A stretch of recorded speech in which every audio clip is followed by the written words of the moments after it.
Hello everyone, welcome back to Ninja Prep. This is Kapil Goyal, your educator and mentor for PG physics. तो CUET PG 2025 के लिए कल भी मैंने एक वीडियो किया था जिसमें मैंने आपको ये बताया था कि एप्लीकेशन फॉर्म्स कब के आने वाले हैं या कब आ सकते हैं। तो लास्ट ईयर के अकॉर्डिंग तो दिसंबर में फॉर्म रिलीज हो जाने चाहिए थे, पर लास्ट ईयर मैंने आपको कहा भी था कि लोकसभा का इलेक्शन था, यानी कि 2024 वाला जो लोकसभा का इलेक्शन था उस वजह से शायद जल्दी हो गए थे। तो माइट बी पॉसिबल कि इस बार वापस से जून में हो। तो अगर फॉर्म अगले 10-15 दिनों में आ जाते हैं तो ठीक है, अदरवाइज तो फिर वो मेरे हिसाब से तो फिर वो जून में ही जाएगा एग्जाम। खैर, आज का जो वीडियो है इसमें हम बात करने वाले हैं सीयूईटी पीजी के थ्रू आपको जेएनयू के कौन कौन से कोर्सेज में एडमिशन मिलता है, क्या नंबर ऑफ सीट्स है और कितना आपको सेफ स्कोर लाना होगा अगर आपको जेएनयू में एडमिशन लेना है।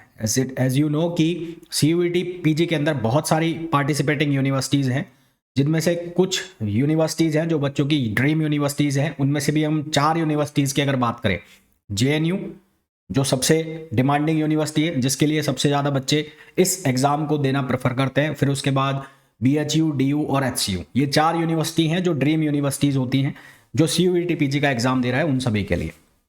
तो बात कर लेते हैं कि सीयूईटी पीजी के थ्रू कौन कौन से कोर्सेज में आपको एडमिशन मिलता है, यहाँ पर क्या सीट्स रहती है और सेफ स्कोर। मैं सिर्फ और सिर्फ साइंस के कोर्सेज के लिए बताने वाला हूँ, होने को तो बहुत दुनिया जान के कोर्स है यहाँ पर, मैं केवल साइंस के कोर्सेज की बात करूँगा। तो जेएनयू के अंदर आपको पीजी के अंदर अगर एडमिशन लेना है तो पीजी के अंदर एडमिशन लेने के लिए आपके पास कौन कौन से कोर्स है यहाँ पर, एक है एमए, एमएससी, एमसीए, एमपीएच यानी कि मास्टर ऑफ फिलॉसफी, एमटेक है, पोस्ट ग्रेजुएट है, डिप्लोमा है, एडवांस डिप्लोमा है। इनके थ्रू जो एडमिशन है वो किससे मिलता है, सीयूईटी पीजी के थ्रू मिलता है। इनमें एडमिशन जो है वो सीयूईटी पीजी के थ्रू मिलता है। इसके अलावा बायोटेक्नोलॉजी जो है, एमएससी बायोटेक्नोलॉजी कोई करना चाहता है या एमएससी कंप्यूटेशनल बायोलॉजी प्रोग्राम में कोई एडमिशन लेना चाहता है तो उसको गेट बी का एग्ज़ाम देना होगा। जिस तरह से आईआईटी जैम का एग्ज़ाम होता है, गेट का एग्ज़ाम होता है, उसी तरह से बायोटेक्नोलॉजी में गेट बी का एग्ज़ाम होता है। वो एग्ज़ाम के थ्रू अगर आप क्लियर करते हो वो एग्ज़ाम तो उसके थ्रू यहाँ पर आपको एडमिशन भी मिल जाता है, स्कॉलरशिप भी फिर मिलती है। और तीसरा जो प्रोग्राम है एमबीए का प्रोग्राम, एमबीए के लिए अगर आपको एडमिशन लेना है जेएनयू में तो उसके लिए आपको कैट का एग्ज़ाम देना होता है। कैट का स्कोर आपका अच्छा खासा आता है तो आपको एडमिशन यहाँ पर मिल जाता है, मिल सकता है। बात कर लेते हैं कौन कौन से साइंस के यहाँ पर कोर्स है जो सीयूईटी पीजी के थ्रू आपको मिलते हैं। सबसे पहला लाइफ साइंस की मैं बात करूं तो लाइफ साइंस का कोर्स है जिसके लिए कोड लगेगा। कोड विशेषकर ध्यान रखना, कोड जब भी आप फॉर्म लगाओगे तो उस कोड का ध्यान रखना, क्योंकि एक ही कोर्स दो कोड से वैलिड होता है, या फिर कई यूनिवर्सिटीज़ ऐसे एलिजिबिलिटी लगाती है कि इस कोड से जिसने फॉर्म फिल किया होगा, जैसे कि ये स्पेशली कहाँ पर चक्कर फंसता है, जो बच्चे बायोलॉजी के, लाइफ साइंस के होते हैं, क्योंकि बायोलॉजी का पेपर अलग होता है, जूलॉजी का अलग होता है, माइक्रोबायोलॉजी का अलग होता है, लाइफ साइंस का अलग होता है। तो कई यूनिवर्सिटीज़ लाइफ साइंस के अंदर ही एडमिशन दे रही होती है, पर वो ये क्राइटेरिया लगा देती है कि जिन्होंने पेपर कोड जिनका SCQP 28 होगा, मतलब जूलॉजी का है ना, वो 17 का नहीं लेते हैं। तो ये कोड का ध्यान रखना कि जेएनयू के अंदर लाइफ साइंस के अंदर जो टेस्ट पेपर कोड है वो SCQP 17 वालों को अलाउ करेंगे।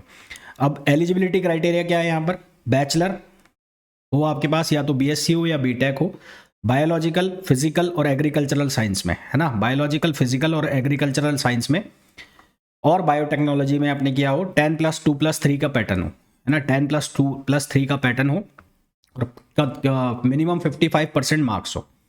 कोड का फिर बोल रहा हूँ, ध्यान रखना। एनवायरमेंटल साइंस की अगर बात करूँ तो कोड SCQP 11।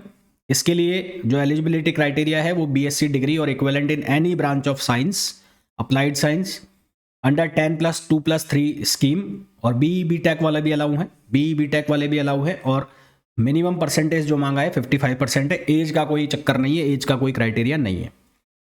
फिजिकल साइंस जो है उसकी अगर हम बात करें, स्कूल ऑफ फिजिकल साइंस, इसके अंदर 3 कोर्स है, एक है फिजिक्स, एक है केमिस्ट्री और एक है मैथमेटिक्स। फिजिक्स के लिए कोड SCQP 24, केमिस्ट्री के लिए SCQP 08 और मैथमेटिक्स के लिए SCQP 19। फिजिक्स की जो एलिजिबिलिटी है वो है बैचलर डिग्री विद फिजिक्स हो या फिर mathematics as main subject. Physics और मैथमेटिक्स मेन सब्जेक्ट आपके होने चाहिए। 10+2+3 का पैटर्न होना चाहिए, 55% मिनिमम आपके मार्क्स होने चाहिए, या फिर आप फिजिक्स ऑनर्स से होने चाहिए, है ना, या फिर या तो ये हो कि फिजिक्स और मैथमेटिक्स आपके मेन सब्जेक्ट हो, और 55% आपने ऑक्यूपाई किए हो, और या फिर आपने बीएससी फिजिक्स ऑनर्स से किया हो। उसके अलावा दूसरा जो क्राइटेरिया है, आपने बीई बीटेक किया हुआ है इंजीनियरिंग के किसी भी डिसिप्लिन में, है ना, जरूरी नहीं कि कोई एक पर्टिकुलर डिसिप्लिन है, किसी भी डिसिप्लिन में इंजीनियरिंग किया हो। आपका सीजीपीए एटलीस्ट 6 हो आउट ऑफ 10, आपका सीजीपीए एटलीस्ट 6 हो आउट ऑफ 10 इक्विवेलेंट परसेंटेज, तो आप एलिजिबल हैं। इसी तरह से केमिस्ट्री में बैचलर डिग्री आपकी केमिस्ट्री मेन सब्जेक्ट हो, या फिर आपने केमिस्ट्री फिजिक्स मैथमेटिक्स के साथ आपने पास कोर्स किया हो, है ना, CBZ नहीं चलेगा, केमिस्ट्री फिजिक्स मैथमेटिक्स, बायोलॉजी वाला नहीं चलेगा, और केमिस्ट्री ऑनर्स हो। और बैचलर डिग्री केमिस्ट्री, हाँ बायोलॉजी वाला भी अप्लाई कर सकता है, chemistry as a one of the subject हो, एक तो ये है, या फिर केमिस्ट्री फिजिक्स मैथमेटिक्स का कॉम्बिनेशन हो, या फिर केमिस्ट्री ऑनर्स हो। इसके अलावा बीटेक आपने किया हो, अगर आपका और कोई क्राइटेरिया से आपको जाना है तो बीटेक आपका केमिकल इंजीनियरिंग में हो, या फिर पॉलीमर में हो, या पेट्रोलियम इंजीनियरिंग में हो, और 6 आउट ऑफ 10 आपका पॉइंट स्केल हो सीजीपीए में, तो आप अलाउ हैं। मैथमेटिक्स में bachelor degree in mathematics under 10+2+3 system with at least 55% marks के साथ इक्विवेलेंट, या फिर आपने बीई बीटेक कर रखा हो किसी भी इंजीनियरिंग की ब्रांच के अंदर, सीजीपीए 6 आउट ऑफ 10।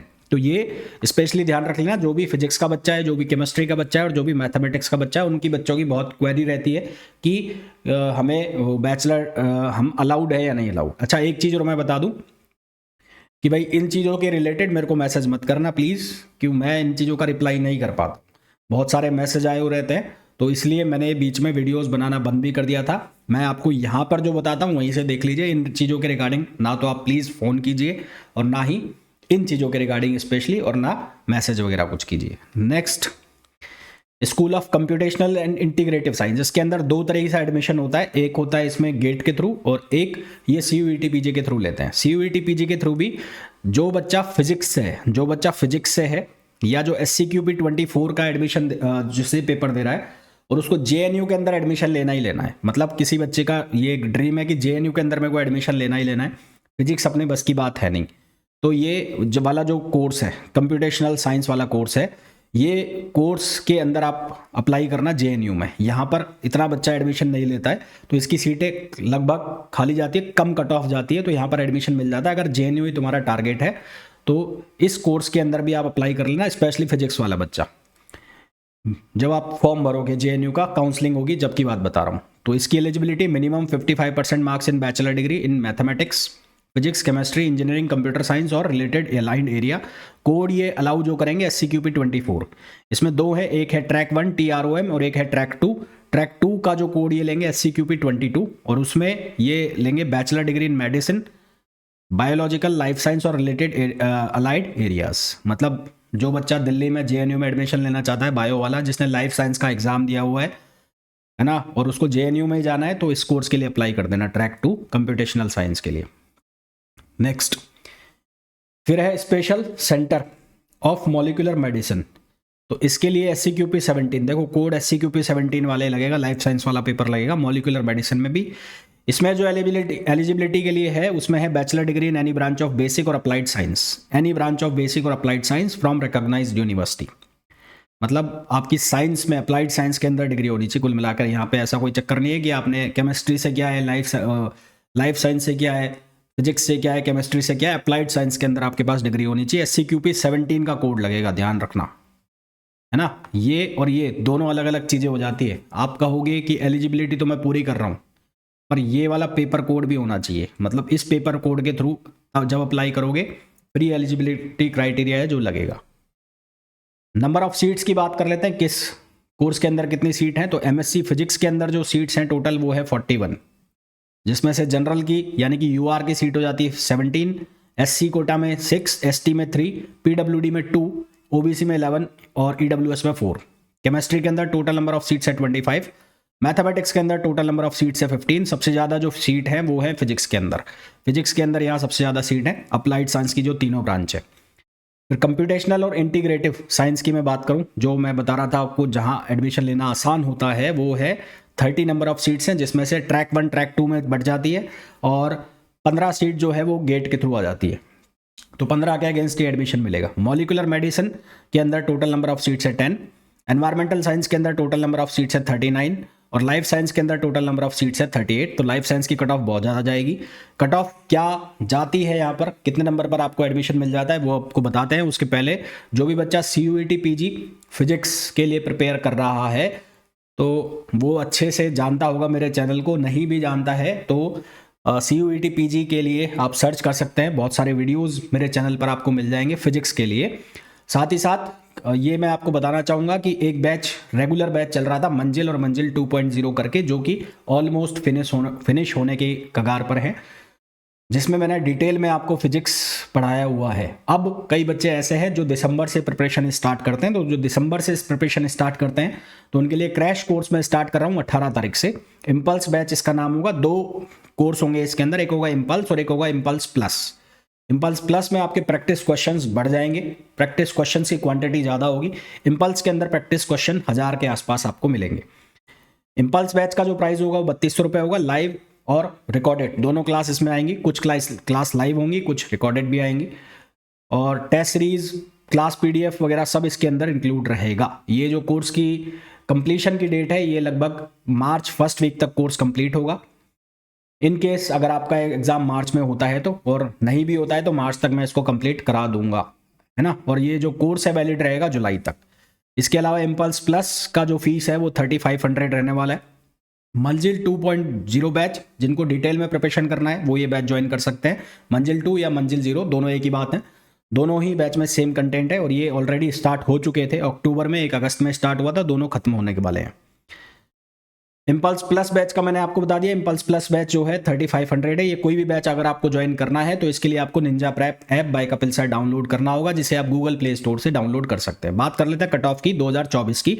ये फर्स्ट लिस्ट की कट ऑफ है और मैं इसी के हिसाब से आपको बता रहा हूँ, इसी के अकॉर्डिंगली कितना नंबर आपका होना चाहिए। जैसे कि मैं बात कर लूँ केमिस्ट्री की, तो केमिस्ट्री की अगर मैं बात करूं तो यहाँ पर देखो UR की जो कट ऑफ है वो 70.33 मार्क्स है। अब 70.33 का तो चक्कर होगा नहीं, इसको 3 से मल्टीप्लाई कर लो। 3 से मल्टीप्लाई करोगे लगभग 210 के आसपास बनेगा। उसमें से अप्रॉक्सीमेटली 6 नंबर या 7 नंबर तक माइनस कर दो तो लगभग 204 नंबर, 204 या 5 नंबर केमिस्ट्री का कट ऑफ रहा होगा आउट ऑफ 300। ये 300 में से बता रहा हूँ क्योंकि अब 300 का पेपर होता है। JNU में चाहे 400 का पेपर हो वो 300 के अकॉर्डिंग ही लेंगे, यानी कि जो आपका सब्जेक्ट वाला पार्ट है केवल उसको कंसीडर करते हैं। तो 204 जनरल के लिए सेफ स्कोर है, तो आपको उससे ज़्यादा ही नंबर लाने, गांठ बांध के रख लेना। दूसरी तीसरी लिस्ट के चक्कर में मत पड़ना, पहली लिस्ट के हिसाब से काम कर लेना। 204 केमिस्ट्री में 204 और उससे ज़्यादा की तैयारी करके चलना, क्योंकि हर बार 3-4 नंबर बढ़ जाते हैं। ये जनरल के लिए। इसी तरह से अगर SC की बात करें तो इसको 3 से मल्टीप्लाई कर लो तो ये हो गया लगभग 144 SC के लिए हो जाता है। 144 के आसपास सेफ स्कोर SC के लिए। ST के लिए ये बन जाता है 4 या 12, लगभग 106 नंबर, लगभग 106 नंबर ST के लिए बन जाता है। और OBC के लिए अगर हम बात करें 6 या 18 और 190 में से 182 के आसपास ये OBC के लिए बन जाता है सेफ स्कोर केमिस्ट्री के अंदर। अगर आपको JNU के अंदर एडमिशन लेना है तो इससे ज़्यादा के अकॉर्डिंगली प्रिपरेशन कर लेना। अब ये मत दिमाग लगाना कि सिंपल आता है पेपर, हार्ड आता है। आपको तो कंप्लीट प्रिपरेशन करनी पड़ेगी JNU के लिए, अगर आप JNU को ही टारगेट करके चल रहे हैं। फिजिक्स की कट ऑफ इस बार ज़्यादा थी, फिजिक्स का पेपर थोड़ा सा सिंपल था। तो फिजिक्स की जो कट ऑफ रही होगी वो रही होगी अप्रॉक्सीमेटली 206 से 207 नंबर जनरल के लिए। और फिर अगर आप बात करो SC की कट ऑफ भी ठीक ठाक है यहाँ पर, तो 6 या 18 और ये लगभग 170 के आसपास SC का रहा होगा। और अगर ST की बात करोगे तो ST का रहा होगा लगभग 140 के आसपास। और OBC का जो कट ऑफ रहा होगा वो रहा होगा 6 या 18 और ये रहा होगा 192 के आसपास OBC का इस फिजिक्स के अंदर। लाइफ साइंस की अगर हम बात करें तो लाइफ साइंस में कट ऑफ कम गई है भैया, UR की ये बहुत कम गई है। 51 दिखा रहा है यहाँ पे, 51.33। मैं कर क्या रहा हूँ, मैं ये कर रहा हूँ कि जो भी यहाँ पर लिखा हुआ है उसको 3 से मल्टीप्लाई करके उसमें से 5 या 6 माइनस कर रहा हूँ। 5 या 6 जो मैं माइनस कर रहा हूँ वो डेप्रीवेशन पॉइंट्स होते हैं, तो अप्रॉक्सीमेट में कट ऑफ निकाल रहा हूँ। तो लाइफ साइंस की जो है 51, तो 5 या 15, 5 into 3 और ये 145 के आसपास होगी। ये इतना कम होगा नहीं, ये मेरे हिसाब से कुछ गड़बड़ है यहाँ पर। ये मैं एक बार चेक कर लूँगा, इतना कम हो नहीं सकता लाइफ साइंस का, नहीं चेक कर लूँगा मैं। कंप्यूटेशनल साइंस की 63.33, यानी कि ये लगभग रहा होगा 176 के आसपास कंप्यूटेशनल साइंस का। और ओबीसी में ये कट ऑफ रहा होगा 4 या 12 लगभग 106 के आसपास ओबीसी में कंप्यूटेशनल का। मैथमेटिक्स की बता देता हूँ, मैथमेटिक्स में कट ऑफ ज़्यादा है 76, यानी कि पूरा एक बार 7 21 और 5 या 15 225 लगभग ये कट ऑफ रहा है मैथमेटिक्स में, 222 नंबर पहली लिस्ट में। फिर अगर एससी की बात करें तो 618 तो 174 के आसपास एससी में रहा है, और यहाँ पर ये रहा है 176 के आसपास एसटी के अंदर।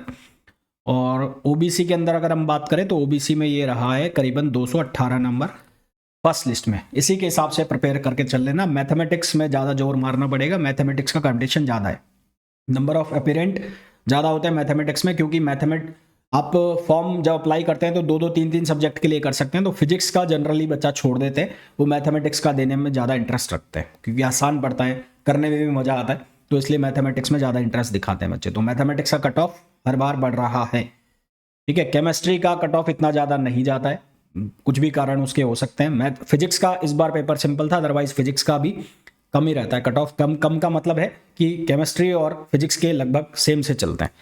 लाइफ साइंस का कट ऑफ है वो हाई जाता है, यहाँ पर ये कम है, मैं एक बार चेक कर लूँगा, शायद ये गलत लिखा हुआ है। फिर उसके बाद ये कट ऑफ का मैंने आपको बताया, तो अगर जेएनयू का आपको प्रिपेयर करना है तो इसके अकॉर्डिंगली प्रिपेयर करना, हल्के में मत लेना। जेएनयू का प्रिपेयर करना है, 300 नंबर का पेपर जो होगा आपका, जो सब्जेक्टिव पेपर सब्जेक्ट का पेपर होता है वो 300 नंबर का होता है। तो ये 300 में से 300 आउट ऑफ 300 मैंने मार्क्स बताए हैं। तो आउट ऑफ 300 अगर हम आप बात करो तो लगभग 70% मार्क्स आपको लाने हैं जो जनरल से है बच्चा, है ना। जो ओबीसी से है वो लगभग 65 से 68 की रेंज में होगा, तो उसका एडमिशन हो सकता है। जो SC ST के होंगे वो लगभग 50% से ऊपर की रेंज में होंगे, तो उनका एडमिशन हो सकता है।